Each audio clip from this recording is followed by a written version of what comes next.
comment faire pour trouver l'équilibre et de ne pas déraper vers un extrême ou un autre. Alors en généralité, voilà ce que Dieu dit pour les rois d'Israël, dans Deutéronome 17, versets 18 à 20.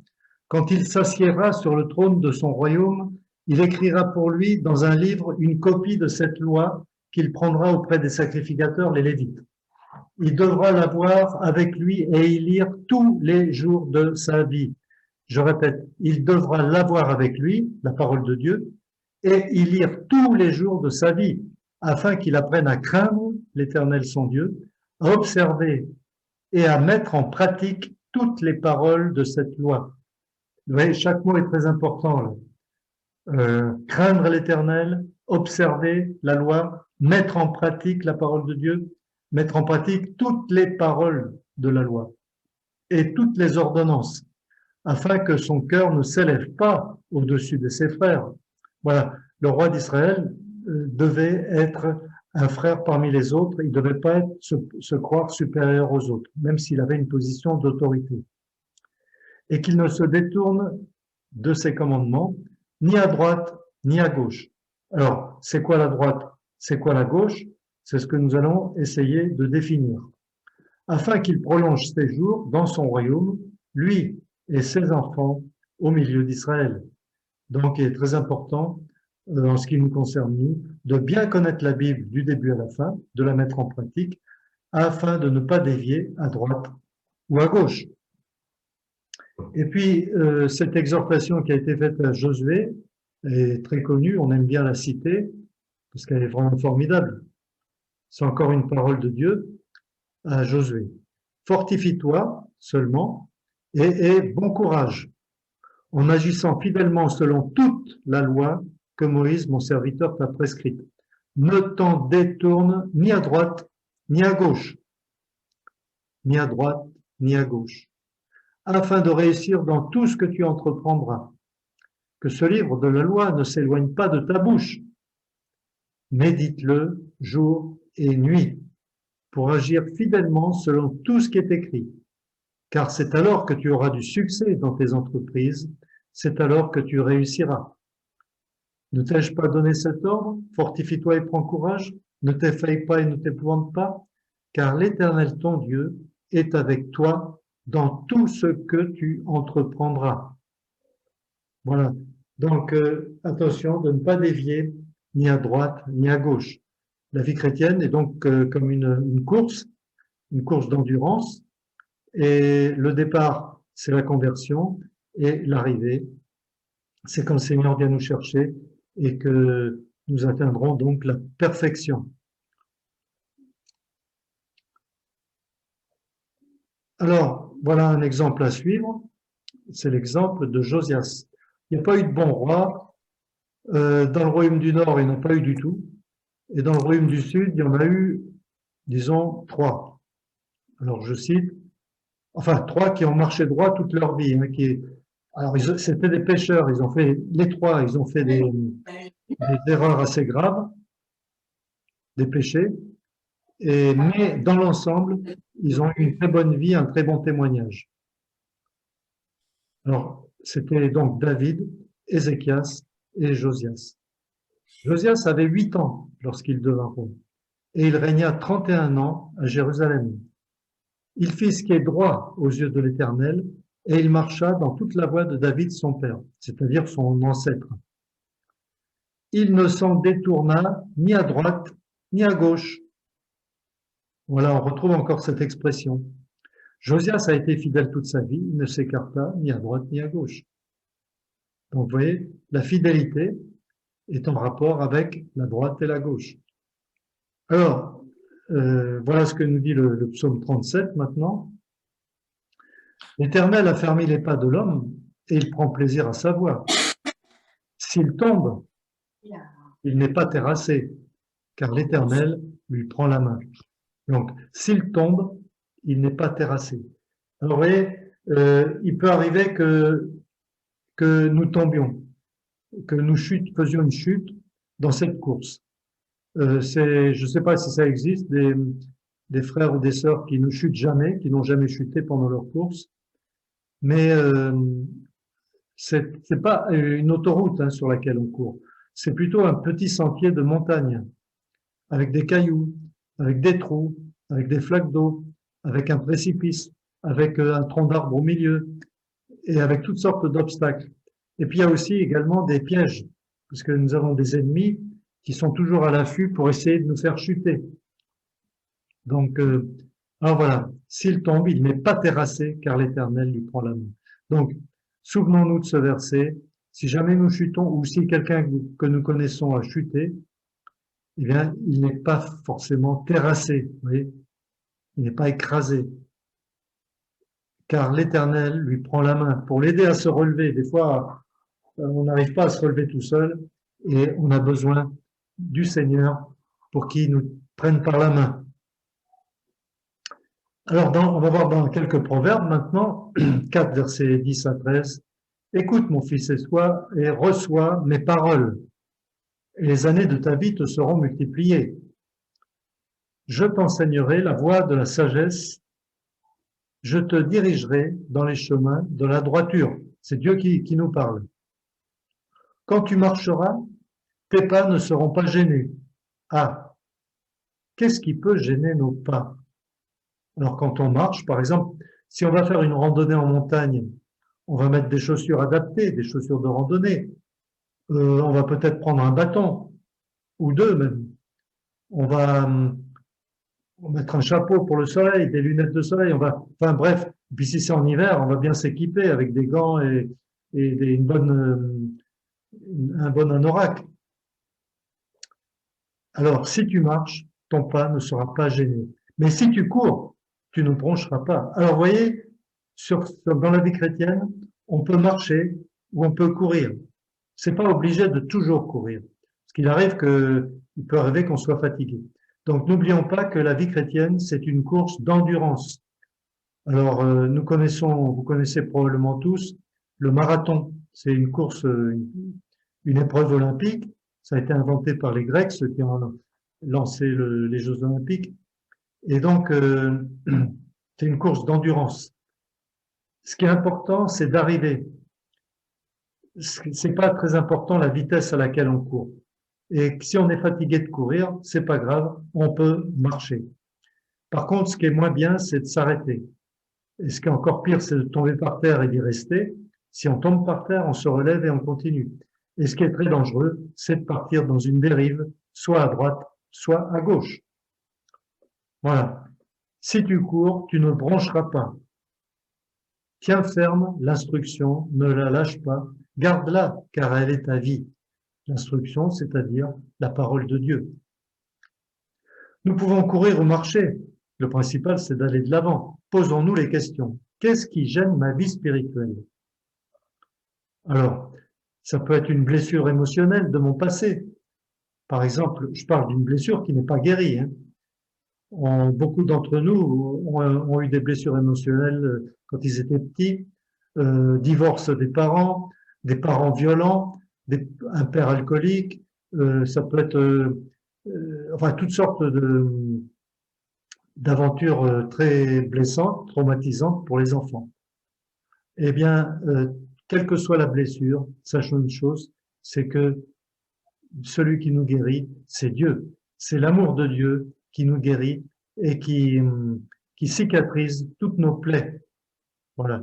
Par contre, ce qui est très mauvais, c'est de garder une blessure pendant des années, des années. Et normalement, c'est le travail de ceux qui ont le don de pasteur, c'est-à-dire de berger, qui sont chargés de soigner les blessures des brebis blessées. Alors malheureusement, il y a un manque cruel de vrais pasteurs. Donc, beaucoup de brebis sont blessées et restent avec leurs blessures parfois toute leur vie. Et il y a même des églises entières de blessés, de gens blessés. Alors c'est terrible. Ça ressemble plus à une clinique qu'à une église. Alors ça peut être une dépendance aussi, une dépendance d'une chose ou d'une autre.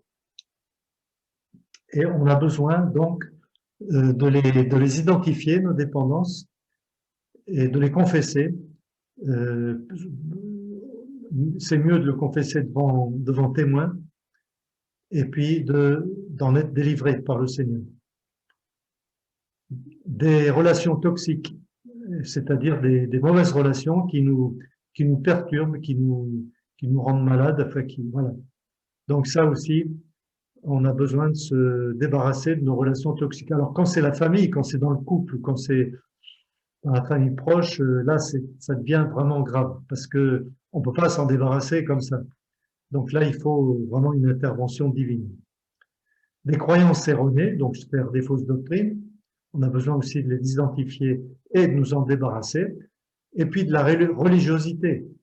On a tendance, et puis tout être humain, on voit ça dans l'Ancien Testament, on voit ça dans les évangiles, et on voit ça aujourd'hui, nous avons besoin d'être délivrés de la religiosité. Alors tout ça, ce sont des choses qui nous gênent dans notre marche. Qu'est-ce qui me fait trébucher sur une pierre d'achoppement? Alors je reprends l'exemple du petit chemin de montagne. Eh bien, sur ce petit chemin, il y a effectivement des cailloux qui par-ci par-là. Alors, quand on marche et qu'on trouve un caillou, qu'est-ce qu'on fait?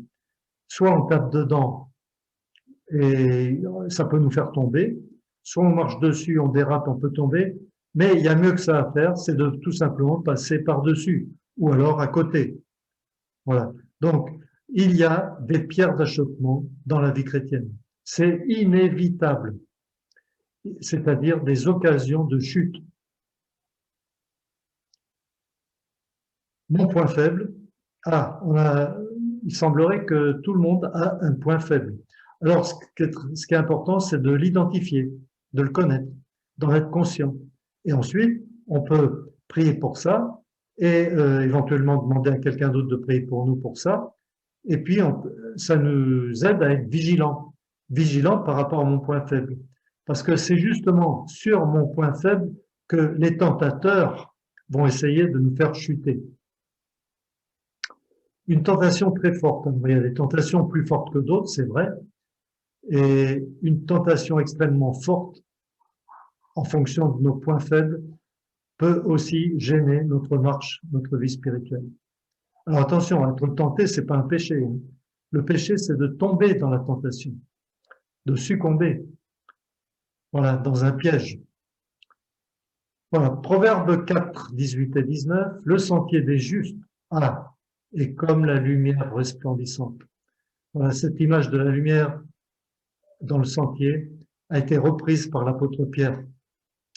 Lumière resplendissante, dont l'éclat va croissant jusqu'au milieu du jour. La voie des méchants est comme les ténèbres. Ils n'aperçoivent pas ce qui les fait tomber. Donc les méchants, ils tombent sans comprendre pourquoi ils sont tombés. Enfin bon, voilà, c'est l'ignorance totale. La vie chrétienne est un chemin sur lequel nous progressons. Le départ, c'est la nouvelle naissance, et l'arrivée, c'est la rencontre avec le Seigneur, quand il viendra nous chercher. Proverbe 4, 25 à 27. Que tes yeux regardent en face. Eh oui. Donc, quand on court, je reprends l'image du marathon, on ne regarde pas le paysage, on ne regarde pas à droite et à gauche. On regarde, qu'est-ce qu'on regarde? On n'a qu'une idée en tête, c'est l'arrivée. Voilà. Donc, que tes yeux regardent en face et que tes paupières se dirigent droit devant toi. Considère le chemin par où tu passes et que toutes tes voies soient bien réglées. Bien réglées. On sait ce qu'on fait, on sait où on va, on sait d'où on vient. N'incline ni à droite ni à gauche. On retrouve encore la droite et la gauche. Et détourne ton pied du mal. Voilà. N'incline ni à droite ni à gauche. Donc ça, c'est la condition d'équilibre. Une vie chrétienne équilibrée, c'est on évite de pencher à droite ou à gauche et on détourne son pied du mal. Alors, il se trouve que c'est extrêmement rare quelqu'un qui est équilibré. L'équilibre. L'homme équilibré et le parfait, évidemment, c'est Jésus-Christ. Mais malheureusement, on a tous tendance à pencher vers la droite ou vers la gauche. Ça dépend qui c'est. Regardez devant pour ne pas dévier à droite ou à gauche. Proverbe 15, 10. Une correction sévère menace celui qui abandonne le sentier. Celui qui hait la réprimande mourra. Voilà. Celui qui abandonne le sentier, c'est celui qui, carrément, il part dans une dérive et alors, il peut en revenir, mais c'est très rare. Celui qui hait la réprimande, alors, la réprimande, c'est que c'est quelqu'un un frère généralement ou une sœur, qui va voir cette personne qui a abandonné le sentier et qui l'exhorte à se repentir et à revenir dans le droit chemin. Eh bien, celui qui hait la réprimande mourra. C'est-à-dire que pour lui, il est perdu. Celui qui abandonne le sentier et qui refuse de se repentir. Proverbe 24, 16. Car 7 fois, le juste tombe. Eh oui, vous voyez, le juste. Le juste, c'est qui le juste? Ben, c'est nous. Nous sommes les justes. Nous sommes justifiés en Christ. Mais on veut donc, dans notre vie chrétienne, nous pouvons chuter plusieurs fois. Vous voyez, car 7 fois, le juste tombe et il se relève. Il se relève. Donc, chaque fois que nous chutons, nous nous relevons et nous repartons. Mais les méchants sont précipités dans le malheur. Il peut arriver que nous chutions, mais le véritable enfant de Dieu se relève toujours. Alors maintenant, voyons de quoi il s'agit avec la droite. La droite, alors dans le Nouveau Testament, l'exemple typique de la droite, c'est une secte juive qui s'appelle les pharisiens. Alors eux, ils sont tellement stricts et ils veulent tellement obéir à la loi, au commandement de Dieu, qu'ils trouvent qu'il n'y a pas assez de commandements. Alors ils en ont rajouté. Et donc ils ont rajouté toutes sortes de doctrines à la Bible. Et des doctrines qui sont étrangères et même carrément des fausses doctrines. Alors, est-ce que les pharisiens existent encore aujourd'hui? Ben, évidemment. La tendance à droite, elle est humaine. Et bon, même si il n'y a plus personne qui s'appelle pharisien. Voilà, donc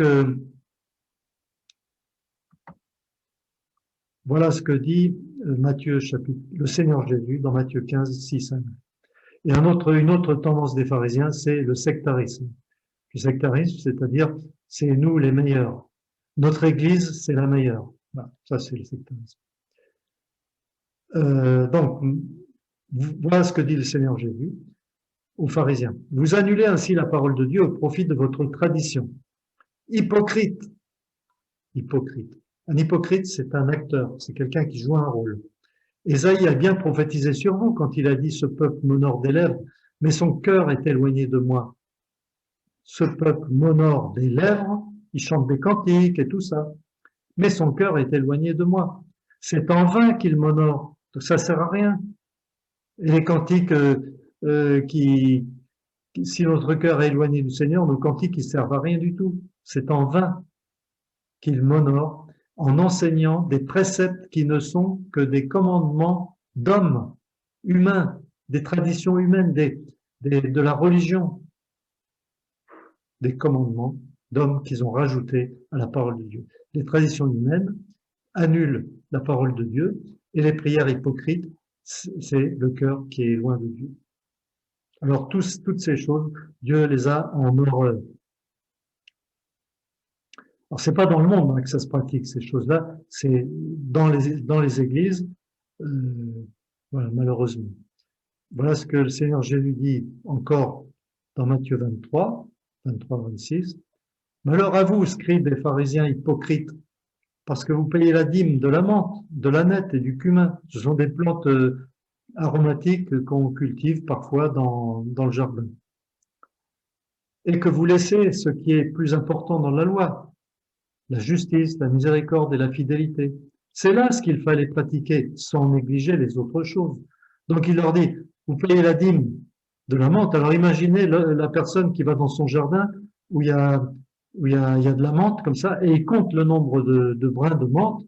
Supposons qu'il en trouve 80, alors il va en prendre 8 et il va les amener au temple. Voilà. Alors, il n'y a rien de mal à ça, c'est bien.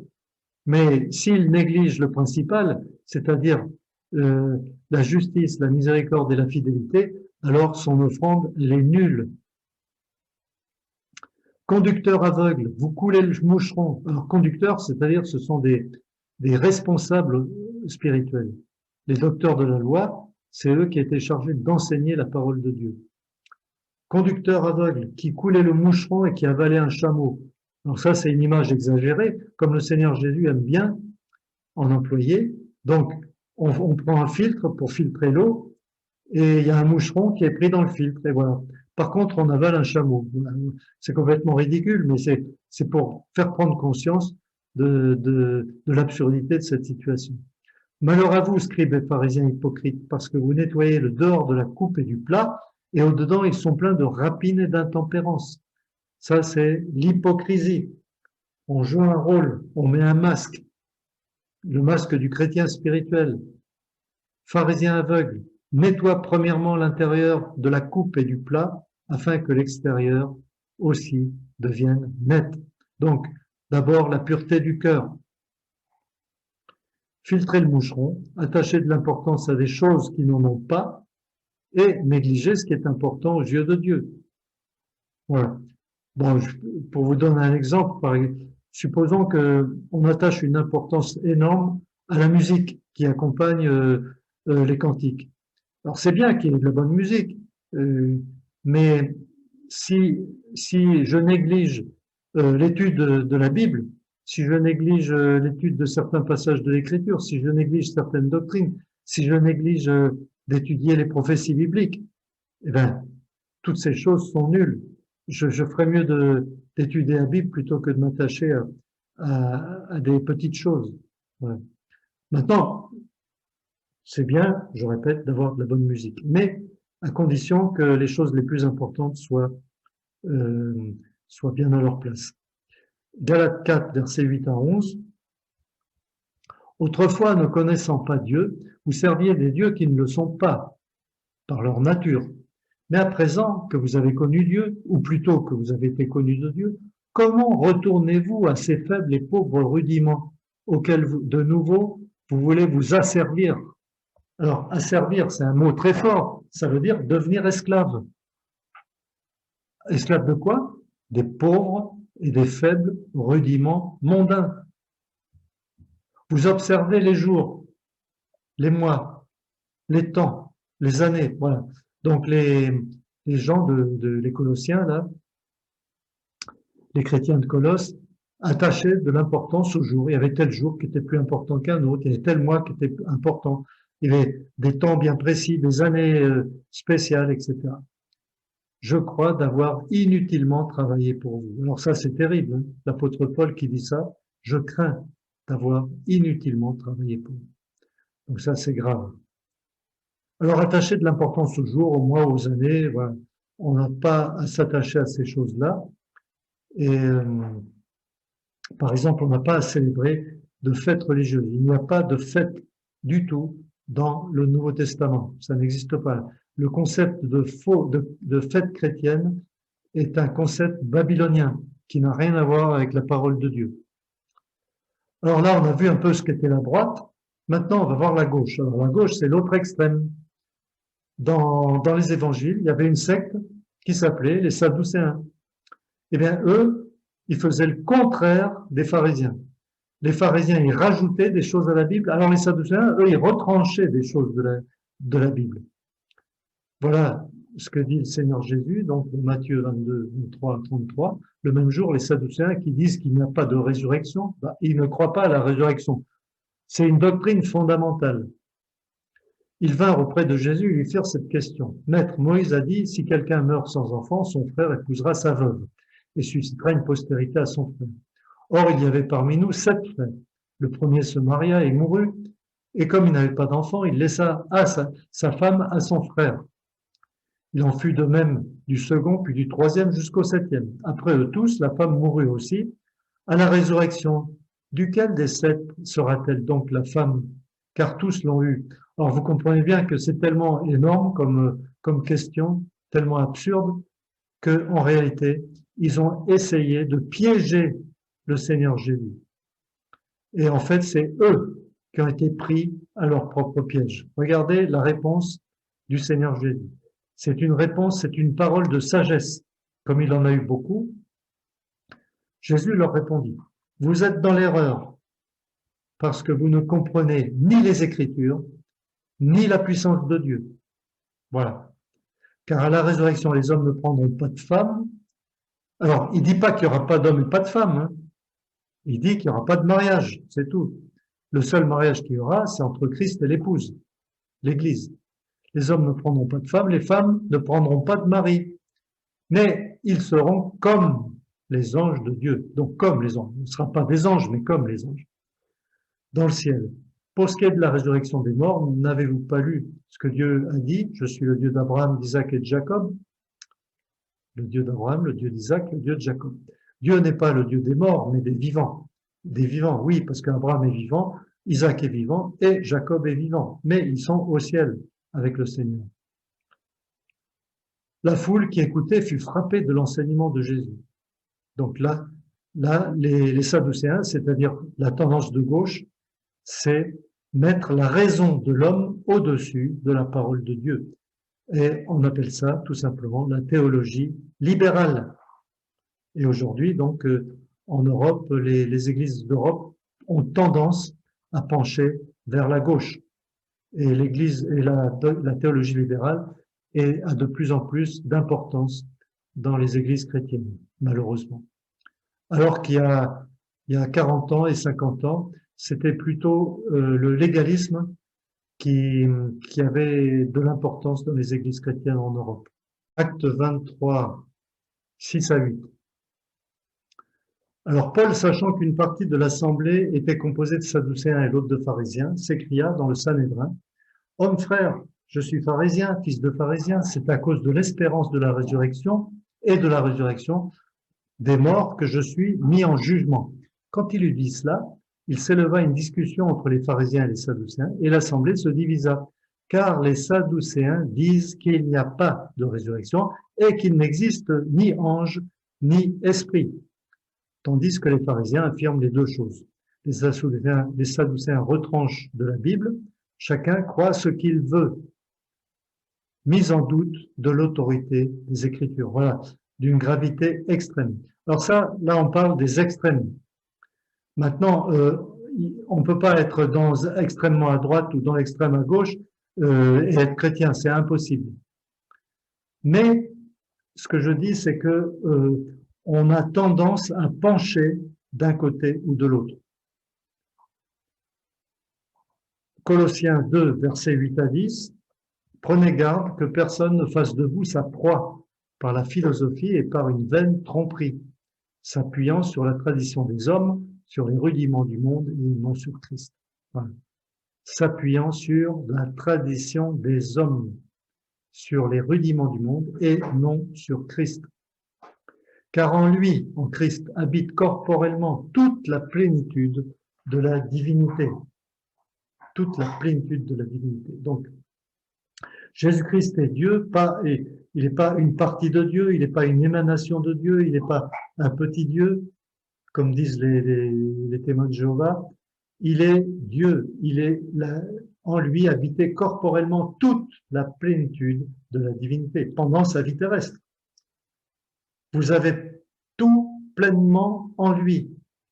Vous avez tout pleinement en lui, qui est le chef de toute domination et de toute autorité. Voilà. Donc, la théologie libérale, l'influence du monde et les traditions païennes, tout ça empoisonne notre vie et nous conduisent dans la gauche. Jude 4. Il s'est glissé parmi vous certains hommes dont la condamnation est écrite depuis longtemps. Là, Jude parle à des chrétiens, à des assemblées chrétiennes. Il s'est glissé parmi vous. Ouais. C'est-à-dire ils font partie de l'Église. Certains hommes dont la condamnation est écrite depuis longtemps. Des impies qui changent la grâce de notre Dieu en dissolution et qui renient notre seul Maître et Seigneur, Jésus-Christ. Alors ça, c'est le relativisme moral. Relativisme moral, ça veut dire que, eh bien, en fait, c'est nous qui décidons ce qui est bien et ce qui est mal. Et ça peut conduire à des dérapages énormes, du genre, bon, après tout, Il n'y a rien de mal à ce que des jeunes puissent avoir des relations sexuelles avant le mariage. Il n'y a rien de mal à, à vivre ensemble sans se marier, à vivre en concubinage.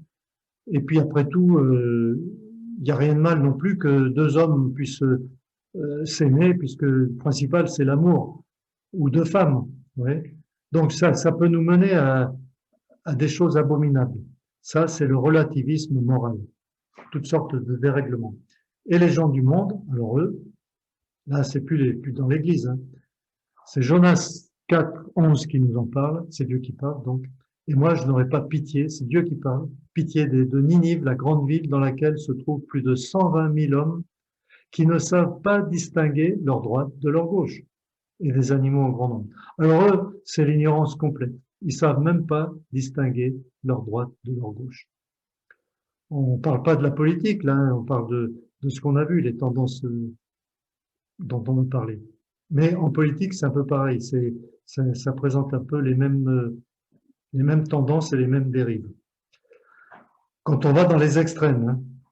Alors, maintenant, en conclusion, Philippiens 3, 4, 14, je cours vers le but. Alors, je cours vers le but. La vie chrétienne, c'est ça. Une vie chrétienne normale, c'est courir vers le but. Le but, c'est Christ. Je cours vers le but pour remporter le prix de la vocation céleste de Dieu en Jésus-Christ. Et ce prix, donc, eh bien, c'est la perfection en Christ. Recherchons donc l'équilibre en nous identifiant au Seigneur Jésus-Christ, qui est le seul vraiment équilibré. Donc, on s'identifie à lui pour trouver l'équilibre dans notre vie. Et puis, nous allons terminer avec Hébreux 12, enfin, terminer la liste des versets, versets 1 et 2. C'est pourquoi nous aussi, ayant une si grande nuée de témoins qui nous entourent, donc tous ces frères et sœurs du passé, rejetant tout fardeau, alors on ne court pas avec un fardeau, hein. Qu'est-ce qu'on en fait de nos fardeaux? On les rejette sur le Seigneur. Déchargez-vous de tous vos fardeaux, de tous vos soucis sur lui. Et puis le péché. Alors le péché, par contre, on le confesse et il n'y a qu'une solution, c'est le sang de Christ qui nous purifie. Donc, rejetons tout fardeau et le péché qui nous enveloppe si aisément, c'est-à-dire, enfin, je ne sais pas si c'est le cas de tout le monde, mais la plupart, nous avons un certain péché, donc qui est notre point faible, et il nous enveloppe si facilement, c'est-à-dire que les tentateurs qui nous entourent cherchent constamment à nous faire chuter dans ce péché-là. Courons avec patience, persévérance, endurance. Donc la vie chrétienne est une vie de persévérance. Il ne s'agit pas de partir seulement. Ce qui est important, c'est d'arriver. Courons avec patience la course qui est devant nous, fixant les yeux sur quoi? Sur qui? Fixant les yeux sur Jésus. Voilà, fixant les yeux sur Jésus. C'est lui le but à atteindre, c'est lui l'arrivée. On ne regarde pas à droite à gauche, on regarde le but. Fixant les yeux sur Jésus, qui est le chef et le consommateur de la foi. Le chef et le consommateur de la foi, c'est-à-dire c'est en lui que nous avons mis notre foi. On lui fait une confiance totale. Lequel, à cause de la joie qui était devant lui, a enduré la croix, ayant méprisé la honte, et est assis à la droite du trône de Dieu. Voici encore quelques questions maintenant, personnelles, hein, bien entendu. Comment garder l'équilibre spirituel? Bon, on a lu beaucoup de très bons conseils ce soir. As-tu déjà dévié du droit chemin dans une dérive? Bon, si tu es là ce soir, c'est que tu es apparemment revenu, hein. Si oui, comment es-tu revenu?